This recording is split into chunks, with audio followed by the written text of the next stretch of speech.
Hello, hello, and good morning. It's a it's a pretty early morning for me. But yeah, I've got some Goreshade 4 against Makeda 3, the new hotness, and there are some proxies. My opponent wanted to try out the version of the Makeda 3 list that is winning things at the moment. So I'll go over those proxies as we go. I'm gonna butcher some names. I haven't done any research on this list, which is also gonna be evident by my play style. It's also too early in the morning. And yes, of course, this is the best time to be recording this video. Of course. So when I packed my bag, I forgot a great many things. Two of the many things I forgot was a Chimera. So we have that amazing Talon being proxied as a Chimera for me. And I think that's a Rothammer Rockram? You know, one of those Rulik Jacks you never really see. But yeah, that's going to be Imperitus. So those are my proxies for this game. There's more proxies in the next game to follow. Everything else is as it is. I dropped the Desters in favor of a lot of solos. Probably a mistake. Okay, I go first. I get up the board. Put Dauntless Resolve on this unit on the left. Yep. His turn. He gets up the board. Oh, good. This is recording. This is not the best time to be recording.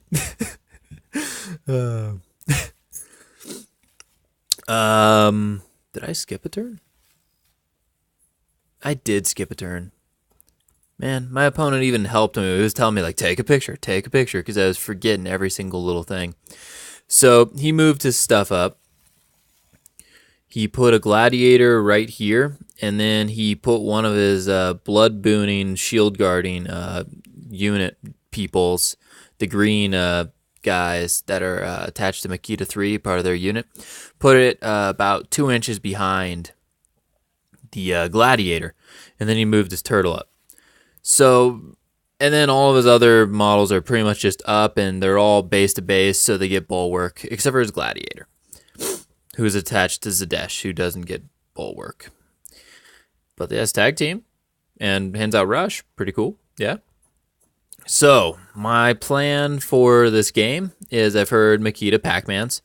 So, is to put up a cloud walls to play defensive. I don't want to use feet right now because then he just sacrifices a few things, runs them forward, and when I go to kill those things, he'll Pac-Man my whole entire army. So, yeah, that seems bad. So the plan right now is to cloud wall up and try and get an alpha where I take his entire army.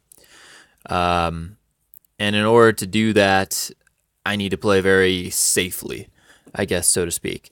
So the first part of that plan that I somehow didn't get the message about is to take my Trident. Well, basically, my whole entire army is going to be behind these woods, out of walk range of Makeda, behind 3 clouds.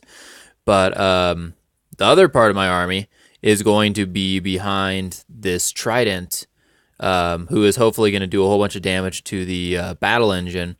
And after some deadly shots and some other gunshots, hopefully it'll be almost dead. So like 1 or 2 Sentinels can kill it. I'll be okay trading a Trident for that. But there's the shield guard dude behind the Gladiator that's in range of the turtle, and I've got a really bad feeling about giving Makeda 3 blood boon, or not blood boon, the one that gives you battle driven. Every time previously I've said blood boon, what I really mean is battle driven. He can shield guard from the turtle and get a battle driven. I've got a really bad feeling about giving Makeda 3 battle driven. So my plan is Trident's going to come up to this Gladiator and then slam it over the top of the battle-driven dude, so that way the collateral damage is not from an enemy attack, will not trigger battle-driven. He'll be knocked down, and then he will not be able to shield guard for the turtle, and I can shoot the crap out of the turtle as planned. So that's the plan. I go up and I do it. I hit the Gladiator. I slam him, but I only slam the Gladiator 1 inch. I do not slam the Gladiator 2 inches. So then I'm looking at it like, do I really want to shoot this turtle? Long story short, I ended up shooting the turtle and it got shield guarded.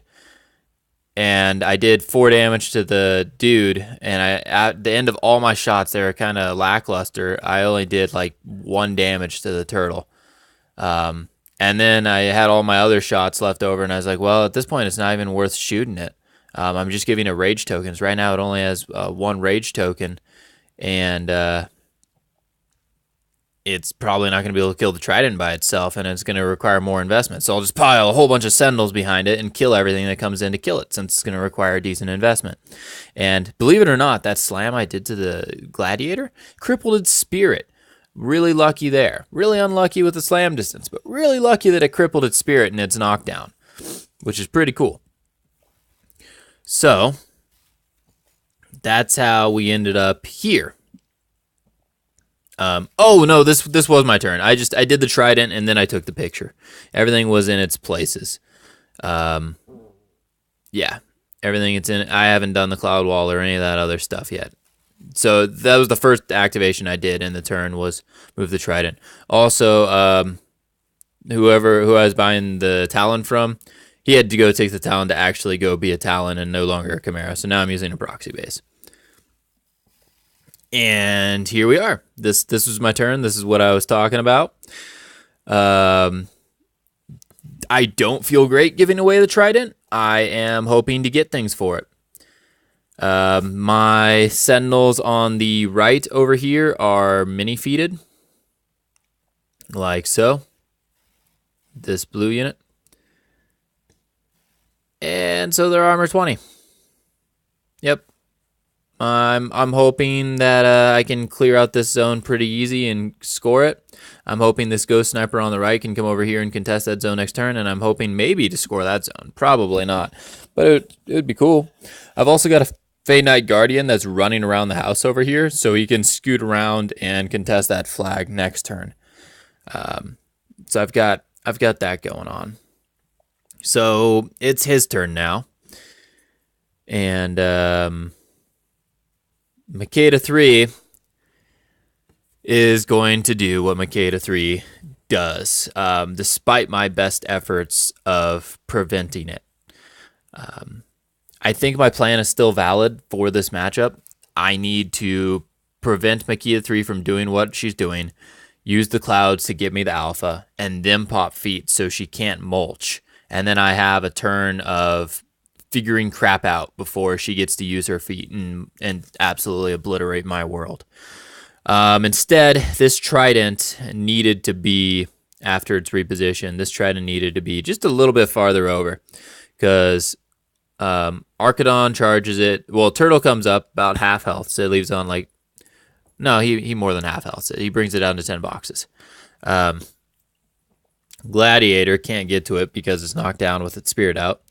Archidon charges over to it and brings it down to about 4 boxes.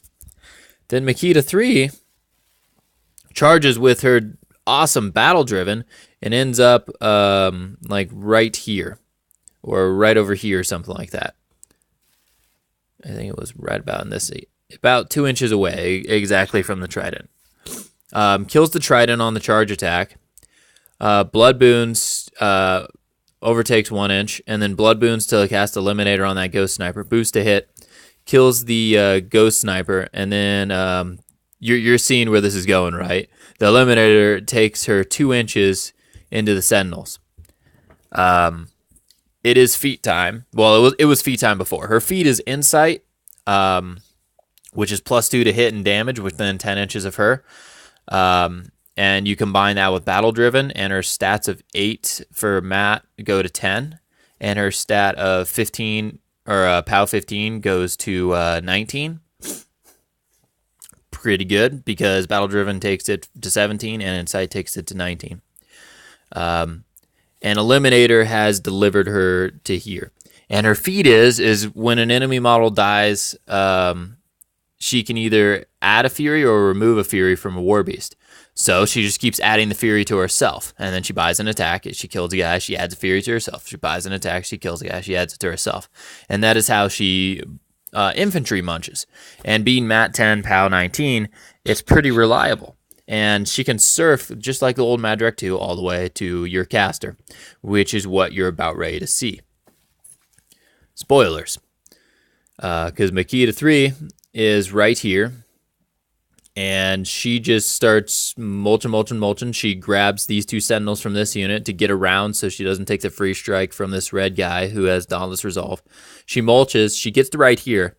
She realizes that the distance from here to this list healer is more than 4 inches, and she only has 2 people left. Which each overtake is 1 inch, so there's 2 inches and 2 inch reach. So she's not going to be able to get to Goreshade 4. So she quickly comes over here, casts Deathbringers on herself, so she gets Grievous Wounds, so she can ignore Tough on the immune to knockdown from List Healer, Dauntless Resolve Sentinels. And then she just briefly comes over here, grabs each of these 2 Sentinels, and that gets her a little bit closer to the back of Imperitus' base. And then she continues the mulching until she ends up right about here. And now there's this really funny debate. I mean, it's pretty fun. I've already accepted my fate at this point. His debate is there's multiple ways he can do this. He has to swing over this wall right now against Goreshade 4. He can surf all my Sentinels over here and get around the side of the wall and then swing at Goreshade 4 from right there. So basically, it's not even a question of all he has to do is not roll double ones. Actually, no. Yeah, he has to not roll double ones to hit. He automatically does the damage he needs to kill the Sentinels. And he can destroy 20-some Sentinels and then Goreshade 4 without even breaking a sweat. So that is where we are at. He does not surf the Sentinels. Instead, he just boosts to hit the 7 that is required to hit Goreshade over the wall, hits it, and it's dice +3, and I'm on a no camp because I put up all the clouds and upkept Dauntless Resolve, and does pretty good damage to Goreshade 4. Then he buys another attack against Goreshade 4, boosts to hit, hits the 7 he needs, and kills Goreshade 4. And there's a funny for this. Yes. That is just straight up what happened. He just drags all my freaking Sentinels. Yeah. It was also kind of funny because before this game, I looked at Makeda 3 and I looked at what she did, and it's like, I think I can kill all Makeda 3. I think my feat's going to be a really Makeda 3's beast. I think stationary is going to be a really, really big deal against these beasts with Goreshade 4 feet. All I have to do is not leave people for Makeda 3 to surf to Goreshade 4. What do those look like? People! You're gonna be so dumb. But yeah, no, Makeda 3 is really good. This is my first game against her. I plan to do better. I'm not going to make a promise, but my intentions are to play better against Makeda 3 in the future. I think she is something that is good. I didn't really get to see what her battle group does in combat. I also theorized that it's pretty good, but probably not broken. I think what boosts Makeda 3's success is what we just saw. This. Yep, that horrible sound. And this. That is what makes Makeda 3 good. Her spell list and feat besides that are probably just okay. That's my unproven theory. Because I never got to see what the rest of our army does. I know they have Bulwark. I know they get Insight. But yep. I think that's just fine, probably. Archidon's being defense 17 and the other beasts being a little bit better. I know so this guy is not a shaman. He's one of the proxies that I mentioned. He's the brute. That you don't see him on the table very often. They have shield guard. They have an animus of safeguard, so no stationary knockdown, and they also have defense 13.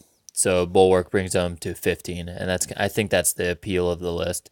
Besides the fact that they can, with insight, have 2-inch reach, walk into a spot and just bop a lot of people and keep having a fury removed, so they can keep bopping people. I think that's kind of what the list does.